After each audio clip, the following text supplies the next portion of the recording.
жылы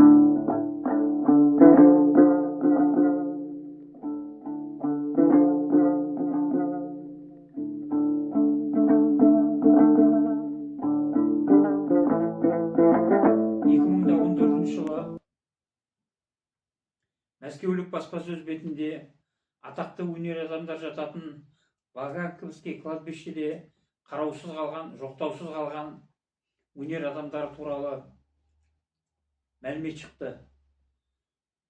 Сол мәлімет тізімінде өкінішке орай қазақтың мыңжылда бір топ Ерік Сәлімұлы Құрманғалиев та бар. Ассалаумағалейкум ағайын. Осы Ерік туралы сізге бұрын белгісіз болып келген мәліметтер жөнінен айтатын боламын. Сіз каналдан қашықтамаңыз. Каналға жазылмасаңыз тіркеліп подписаться етіп, комментарий жазып, лайк басып отырыңыз. Жоқтаусыз қалған Ерік бауырымызды бірден бір іздеушісі бірегейі атыраулық ақын қыз Маржан Ершу еді. Маржан Ершудің «Феномен Ерік Құрманғалиев» деген кітабы бар. Осы жерде көп мәліметтер, өмірбаяны, оның өнердегі шарықтауы, одан басқа да мәліметтер бар. Енді өте қиын, күрделі тақырыппен қарадым, бір осы жөнінен мәліметтер шығарайын дедім. Содан қиын, сондай қиындар болды, күрделілік. Бастақтан жағдай болды дегенмен енді кейбір мәліметтерді айта кетуге бел будым. Қашықтамаңыз. Фильмді осы видеоның соңына шейін қараңыз. Мен енді осы жерде автордың сөзін келтіре кетейін. 2007 жылы 16 қазанда Мәскеу қаласының ауруханасына бауыры ауырып түскен әнші 13 қазанда 47 жасында жансақтау бөлімінде қайтыс болды. Кісі табанынан, қарағай тамырынан кетеді де, туған жерге тамырын жай алмаған, өсіп есіл талант, өзі еріксіз тап болған қоғамның өзекке тебер, соққы жеп, шуылдақ тобырдың қақпақылдауына жем болып кете барды дейді. Моделері киім тігуші Пьер Карден, соның араласуымен ғана орын табылған. Москваға арнайы ұшып келген Парижден. Сол кездегі Москваның мері Юрий Лужковқа сол кісіге байланысқа шығып,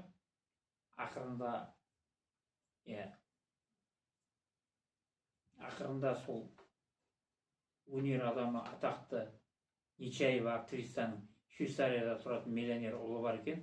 Соны тауып алып, сонымен Ваганьковскийде кладбищеден орын, егер Парижде ертең қайтқан кезде маған орын тауып бересіңдер деп, сондай немен, келісім шартпен орындарын ауыстырып, сөйтіп Москва қаласындағы Ваганьковский кладбищесінен Ерік бауырымызға орын тиген. Ол неге енді өзі діні жөнінде де оның алып қашты сөз бар, бірақ ол мәскеулік бір басылымға берген интервьюінде айтады, мен ешбір дінге неткеніш мықты мойынсұнған ештеңем жоқ, мен космополит, қазіргі ғарыш адаммын деген сияқты сондай пікірлер айтқан.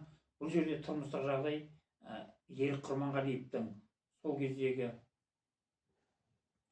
жаңағы некедегі жары жөнінде бұл фиктивный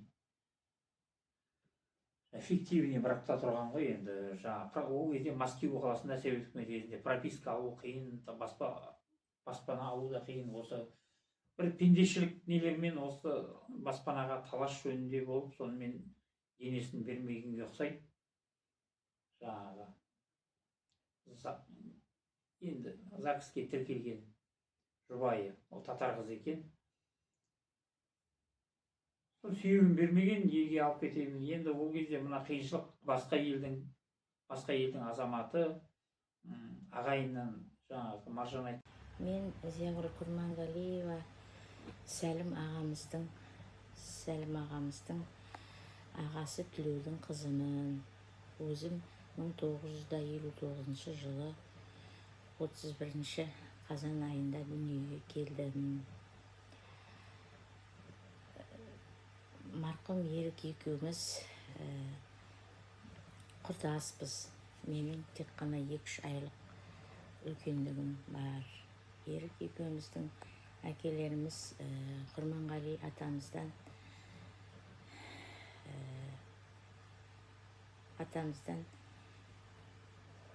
3 ағайынды: Төлеу, Тілеу, Сәлім, 3 ер бала, 4 қыз бала дүниеге келген. Туып өскен жерлері Мұғажар ауданы, Орқаш совхозы, жаңа тұрмыс, қазіргі жаңа тұрмыс, бұрынғы Қызылжар ауылында туып өскен. Ерік марқұм қайтыс болғанға дейін біз олармен қатынасып тұрдық. Олар біздерге келіп тұрды, біздің жаққа. Біз оларға барып тұрдық.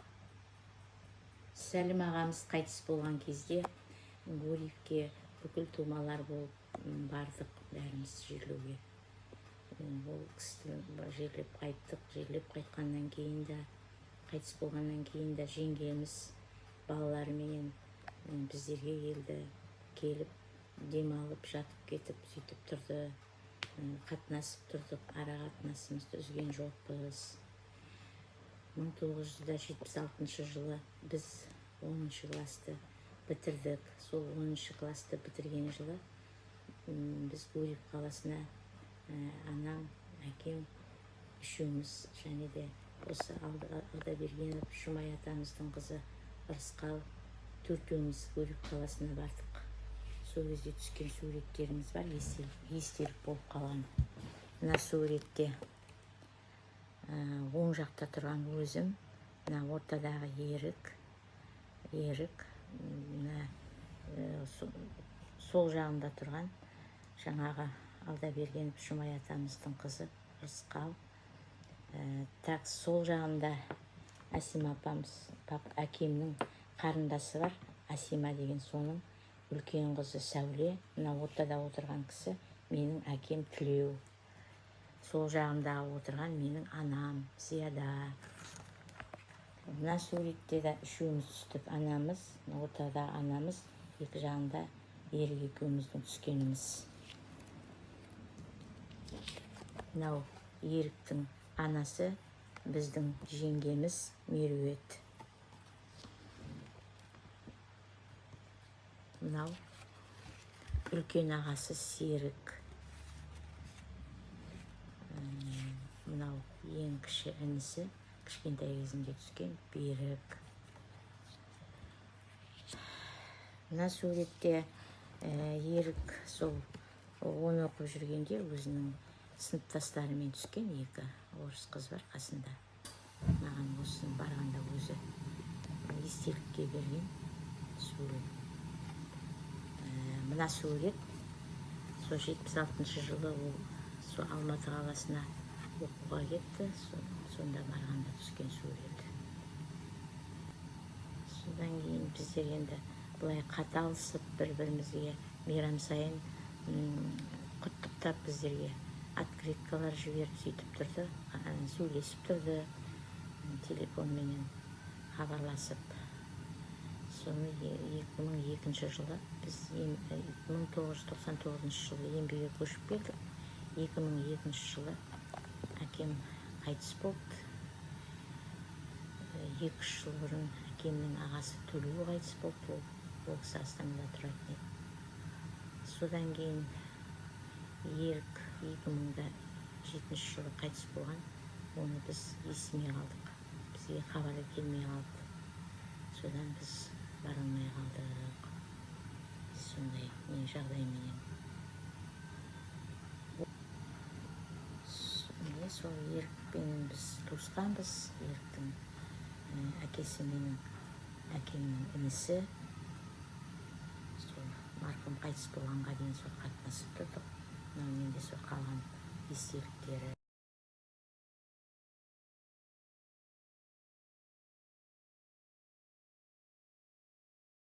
Бауырымыз енді атақты адам болғаннан кейін әртүрлі алып қашпа сөздер болады. Соның бірі оның осы мұсылман зиратына жерленбей, Ваганковский кладбищесіне жерленуі. Енді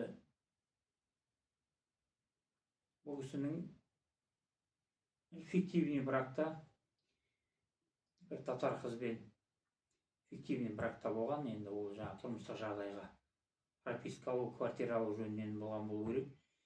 Енді қайтқаннан кейін сол неден айырылып қалам деп, үйден айырылып қалам деп, енесін алып кетуге рұқсат бермеген әйелі.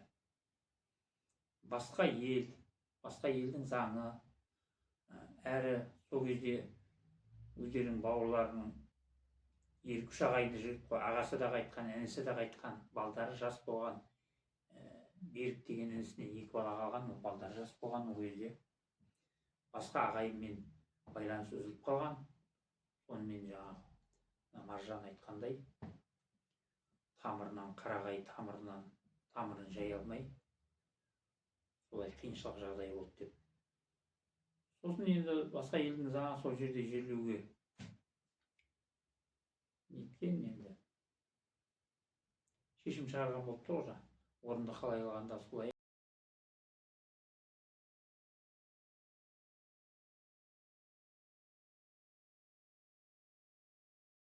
Бауырымыз Құрманғалиев ерік туралы кітап шығарған екен. Енді әрмен қарай да өзімнің ойым осы Қазақстанда осы ерік туралы іс-шаралар өткізілсе, халық таныса екен деймін. Кітапты тағы да басып шығарса көптеу болып, себебі біздің қолымызға кітап тимей отыр. Көптеген адамдар бар әлі алам деген. Мына кітапты шығарған қызымыз Ершу Маржанға көп рахмет. Алла разы болсын. Ерігіміздің бүкіл өмірбаянын, еңбегін бәрін айтып, сол кітабын шығарған. Кәсібінен берекет тапсын, дені сау болсын, еңбегі одан да өрши берсін, шығаратын кітаптары көп болсын.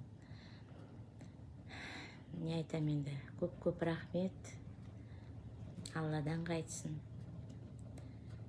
Енді тағы да сол бізге кітаптарын шығарып берсе екен дейміз, кітабын шығаруға жәрдем етсе екен.